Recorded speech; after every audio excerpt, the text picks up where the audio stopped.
नहमदुहु व नसल्ली अला रसूलिहिल करीम अम्मा बाद। अस्सलामु अलैकुम व रहमतुल्लाह। आज हमारा आज का मौजू है दिल का सुकून, कि अगर किसी इंसान के दिल के अंदर बेचैनी की कैफियत है, परेशानी की कैफियत है, तो उसका दिल कैसे सुकून और इत्मीनान के अंदर आ सकता है, आज हम इस पर बात करेंगे। उससे पहले गुजारिश है कि जिन अहबाब ने अभी तक चैनल को सब्सक्राइब नहीं किया हुआ वो चैनल को सब्सक्राइब कर लें और बेल के आइकॉन को प्रेस कर लें ताकि उनको हमारी आने वाली हर नई वीडियो जो है वो बर वक्त मिलती रहे। अब आते हैं हम अपने असल मौजू की तरफ कि दिल का सुकून कैसे हासिल किया जाए।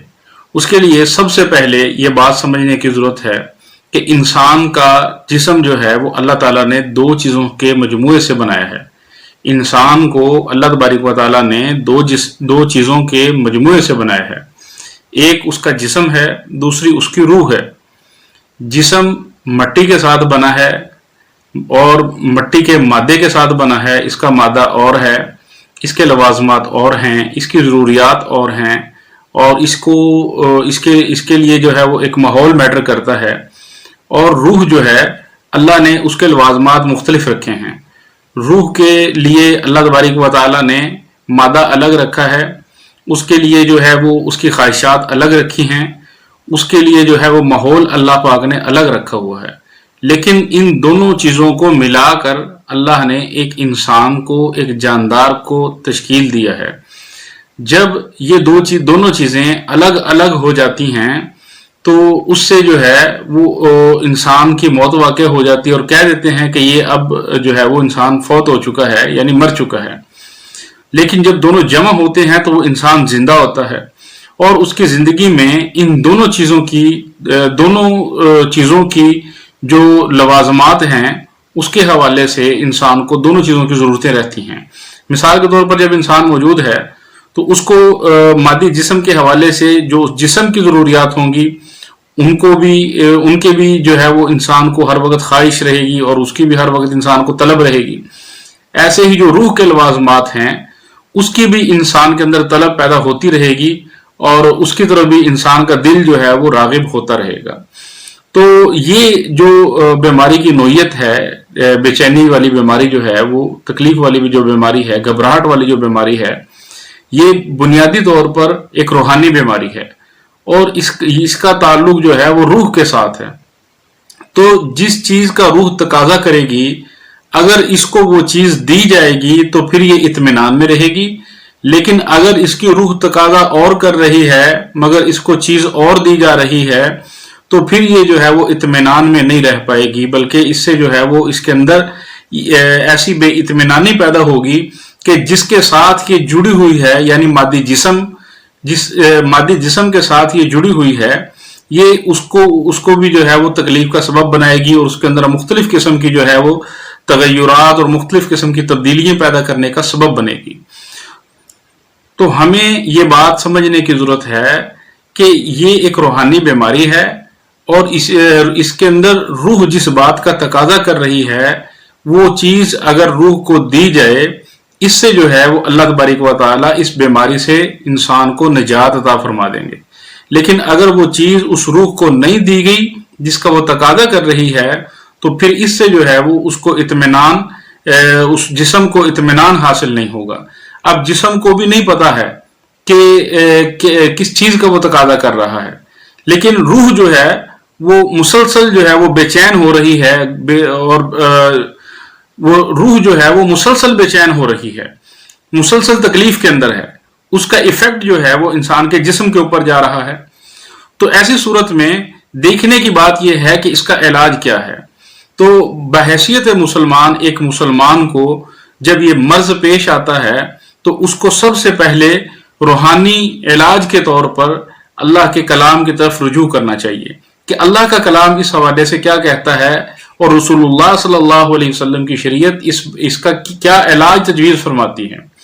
तो जब हम अल्लाह के कलाम की तरफ देखते हैं तो हमें कुरान पाक में सूरह राद के अंदर एक आयत नंबर जो है वो 28 मिलती हैं,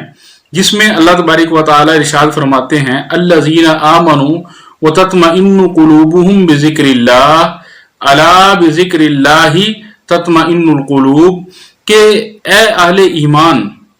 सबसे पहले अल्लाह ने अहले ईमान को खिताब फरमाया کہ الذین آمنوا یعنی وہ لوگ جو ایمان لا چکے ہیں، وہ لوگ جو ایمان لا چکے ہیں، اللہ نے ان کے دلوں کو جو اطمینان عطا کیا ہے وہ اپنے ذکر کے ساتھ عطا کیا۔ پھر اسی طریقے سے اسی آیت کے دوسرے حصے میں اللہ ارشاد فرما رہے ہیں الا بذکر اللہ، کہ خبردار اے لوگو، جس ٹریک پر تم چل رہے ہو، جس راستے پر تم جا رہے ہو، جس چیز کے اندر تم اپنا اطمینان تلاش کر رہے ہو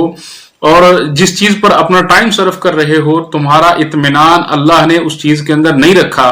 تمہارا اطمینان اللہ نے اپنے ذکر کے اندر رکھا ہے۔ اگر کوئی انسان یہ سمجھتا ہے کہ وہ انٹرٹینمنٹ کے طور پر وہ کھیل کود لے گا اور اس سے وہ ٹھیک ہو جائے گا،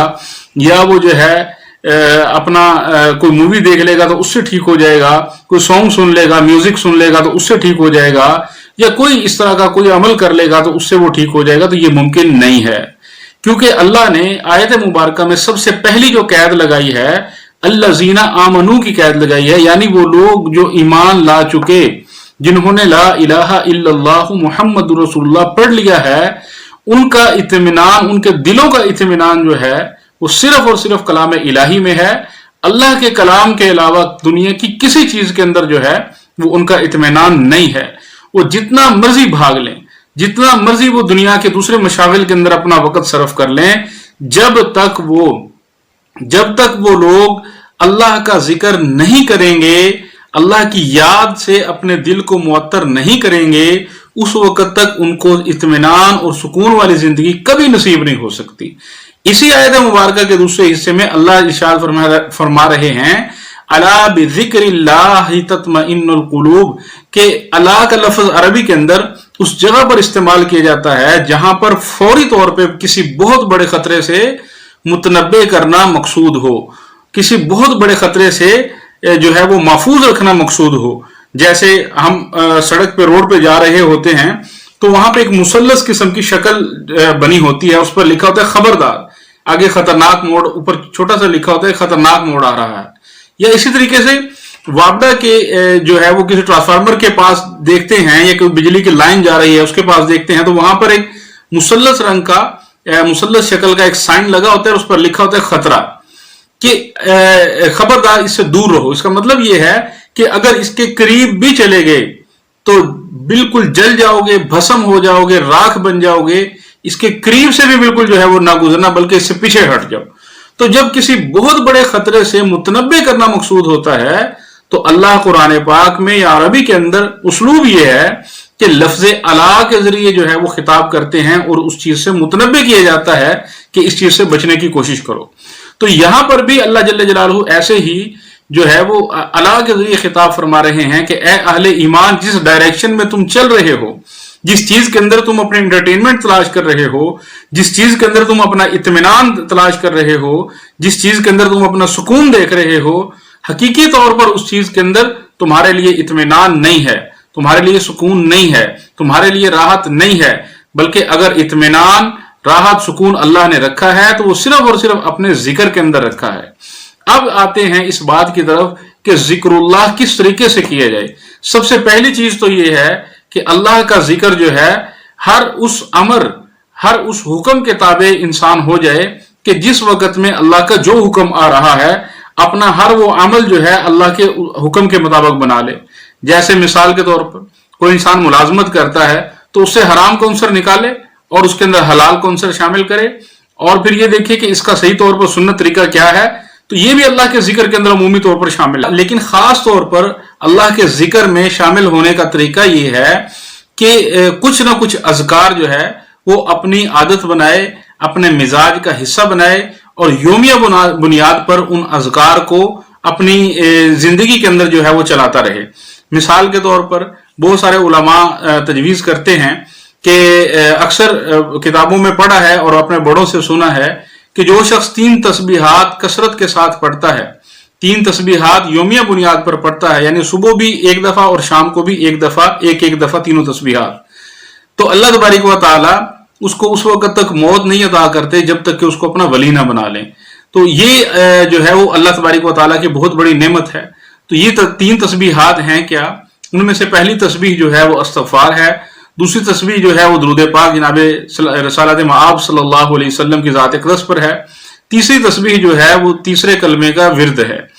एक तस्बीह सुबह और एक तस्बीह शाम। जो शख्स ये कर लेता है वो जाकिरीन में शामिल हो जाता है, वो जिक्रुल्लाह करने वालों में शामिल हो जाता है। इससे अल्लाह तबारक व तआला दिलों को तमानियत अता करते हैं, सुकून अता करते हैं, राहत अता करते हैं, बेचैनी को, घबराहट को, तकलीफ को, अल्लाह मुसाइब को जो है वो दूर कर देते हैं।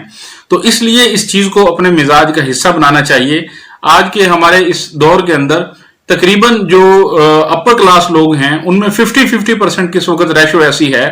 कि जो लोग जो हैं वो इस मर्ज का शिकार हैं। बल्कि अमूमी तौर पर जो मिडिल मैन है या पुअर मैन है उनमें भी जो है वो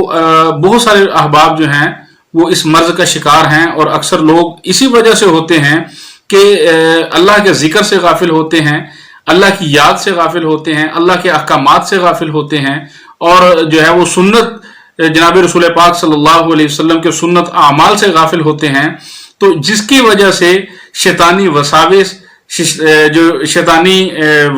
जो हैं वो उनके दिलों के अंदर अपना घर कर लेते हैं और उससे जो है वो रूह के अंदर बेचैनी पैदा हो जाती है और वो जिस्म पर इफेक्ट करती है और जिस्म को मरीज बनाकर इंसान को अपाहज कर देती है। अल्लाह हम सब की हिफाजत फरमाए, हमें इन आमाल को अपनाने की और इनको जो है वो लेकर चलने की तौफीक अता फरमाए। और जो जिन अहबाब ने अभी तक हमारा चैनल सब्सक्राइब नहीं किया हुआ उनसे गुजारिश है कि वो बेल के आइकॉन को प्रेस कर लें, चैनल को सब्सक्राइब कर लें ताकि उनको हमारी आने वाली हर नई वीडियो जो है वो बर वक्त मिलती रहे। इजाजत चाहता हूँ, मिलते हैं इंशाल्लाह नेक्स्ट वीडियो में। अल्लाह हम सब का हामी नासिर हो। व आखिर दावाना अनिल हम्दुलिल्लाहि रब्बिल आलमीन।